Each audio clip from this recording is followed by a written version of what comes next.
All right, so earlier today, President Trump talked about the success in Iran and the conflict there, and he vowed to finish the job, even though it's sending oil prices higher. And I got to tell you, I appreciate that, and I hope to hear more from him, especially throughout all of this, as the media is no friend and truly just feeds the ambitions, in my mind, of our foes whenever these kind of things happen.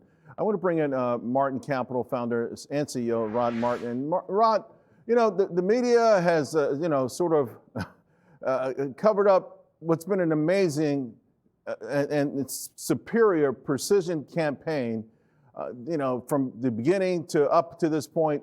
And listen, you hear commentators use buzzwords and phrases like our service members or the deaths are mounting, things like that. But now we're at this point where crude is surging, right? And it's sort of making it easier to dismiss this sort of thing as an ill-planned misadventure. So I just want to kind of get your thoughts about this part of the battle, the quagmire of the Strait of Hormuz. Well, I just have to marvel. If you watch CNN or MSNBC, you would believe that the Iranians were about to take St. Louis and Kansas City.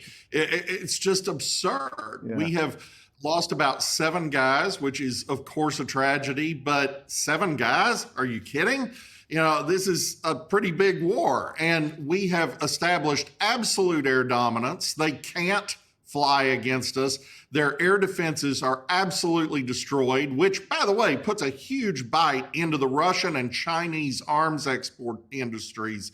No one is going to want to buy stuff from those guys anymore. It doesn't work. It didn't work in Venezuela, doesn't work in Iran. We've sunk the Iranian Navy. We're to the point this morning where we're actually doing targeted drone strikes on individual secret police units in the streets of Tehran. We are actually not just decapitating the regime, we're picking off its fingers and toes. So where the rest of the media is failing here boggles the mind apart from their uniform political agenda. So it all boils down, at least for markets right now, and the end game is on the strait. You know, what has to be done and how long will it take to get traffic going through there again? Well, the Iranians can't project normal naval power because we've deprived them of that. This is a guerrilla warfare. warfare. What they can do, they can hit us with seaborne drones. That's a real thing. The Ukrainians have certainly done that very effectively. They can hit us with what's left of their missile capability, which is diminishing exceedingly rapidly. But what they can't do is defeat American defenses if we start escorting tankers through the strait. You're not going to be able to get that through past a U.S. destroyer. It's just not going to happen. So we're going to reduce and degrade their ability to carry out these attacks. These attacks are not going to last terribly long, and we're going to see the price of oil come back to a reasonable level.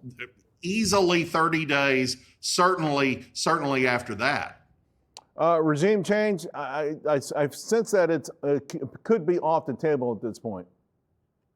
You know, I really don't think so. Okay. I think there's a really good shot at it. Reza Pahlavi was on X earlier today telling the Iranian people to stay in their homes, shelter in place, wait for the signal. We're going to tell you when to rise. I think they're waiting for those targeted drone strikes to work. I think they're trying to not just, as I said, not just take out the Iranian leadership, but actually take out their ability to control the streets. And once that's gone, I think the Iranian people are quite fed up with this. Iranian government data tells us that a majority of Iranians have now rejected any religion at all. Of 75,000 mosques, 50,000 have closed. The Iranian people seem to have decided to take the Ayatollah at his word that, in fact, Islam and the Islamic regime are synonymous, and they've rejected it.